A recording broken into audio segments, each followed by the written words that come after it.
Once again, Contraband Fan back as promised with the find of the season so far. Don't know who made this. I got a smaller one like it that's a direct drive, but this is a beauty. Try not to cast a shadow on it. I don't know if you can read that label or not. That says split a single phase 60 cycle third horse. Can't make out the brand name, but this thing, cool as can be. They're throwing it away because it's old and it's dangerous, oh my. But this thing is built.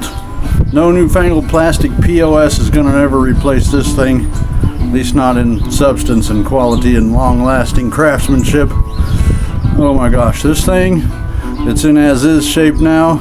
I wanted to exhibit and boast of my find of the season. Hooray for me, yeah, look at that, oh, it's so cool. You can tell by the shape of the blades. Aerodynamic shop talk here if you got a moment for that. I'm casting a shadow, trying to see the picture I'm taking. But the leading edge of this blade has a protruding front edge and a declining outer edge as it gets closer to the Venturi ring. And it has a deep trailing edge and a slightly reduced propeller aspect. I can soup up this blade to get another 25% easy out of it. In the meantime, the dirt pattern reveals where the blade has the most influence on the air. You can see the draw there, and then the lighter dirted part is where the footprint of the last blade is. There's not much air there to be had. And then the heavier influence again is at the trailing edge at the outer tip, because the outside of the blade travels in a greater distance with each revolution than does the center. But the center is still carrying its weight. You can tell by the dirt buildup. Now this thing's dirty and crusty as can be, but it won't be for much longer. It would have been thrown away and the scrap metal bums took it and trashed it and seen to its destruction, and beer bought with the $3 the scrapyard will give you for it, which is a crime, which I prevented, and my buddy found it for me. Hooray for him. In any case, let's see this thing go. Now the bearings are dry as a bone, and the set screw for the pulley on the motor had rattled loose, preventing it from running, but I put that back on. It needs oil badly, as you'll be able to hear in a second. But look at this thing run. This is a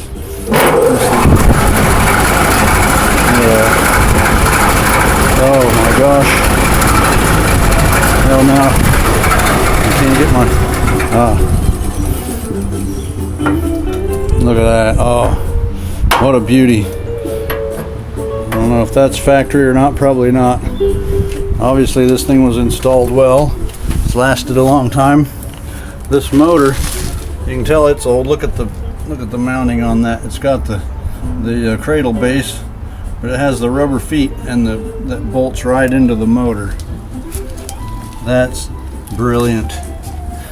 And of course the exposed wiring. Oh my gosh, it's dangerous. There was probably a lid on it at once upon a time. And there will be again maybe if I feel like putting it on there.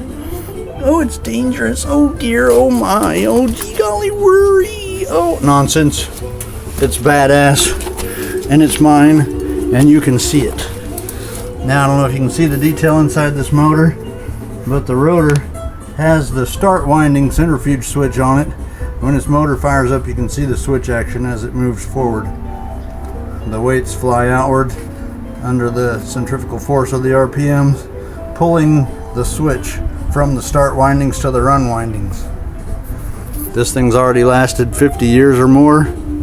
Little bit of maintenance provided by me, and it'll last at least as long as I do. And at some point, if I croak, then the next generation of, well, the Bible says, who knows what shall come after you, a wise man or a fool. In any case, for now, this thing is one of the gems of my collection. Oh yeah, and when it's cleaned up, I will show it again. Here's a brief look at the back side of it. It's very bright out here. I can't really see what's recording, but that's the back side of it. It has a nice grill on it. Has a provided place where the cord goes through, and oh dear, oh my, we have to throw it away.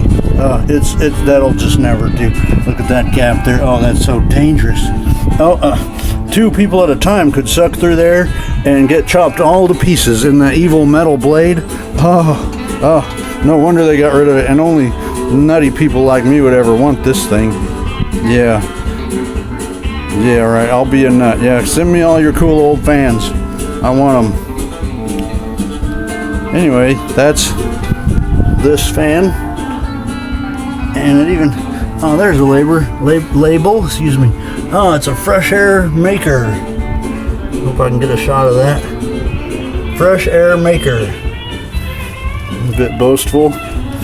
It actually just moves air, and perhaps the air that it takes out is less stale than the air it brings in. But in any case, this is a quality air mover. There's more metal in the blade of that thing alone than most of the fans on the market nowadays. This thing is so cool. That's why I'm Contraband Fan. Yes, indeed.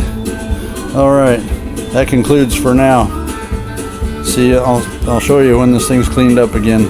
Look at the Venturi ring. The aerodynamics of that. And only the outermost trailing edge of the blade protrudes past it, meaning the air draws from the sides of the blade as well as the back, and all that suction is concentrated behind the blades for maximum efficiency. In any case, I think I'm rambling on a bit, so I have done my job. I have exhibited this outstanding example of American ingenuity from back when brains were required to do things. Now they're considered a liability. Did I ever tell you the story of how Chicken Little and a bunch of doo-doo head lawyers took over the world? No, of course I haven't. I ain't wrote it yet. But it's all around you. Just look around, you'll see it. Okay. Contraband Fan over and out for now. Yes, indeed. I'll be back with more stuff. Count on it. See ya.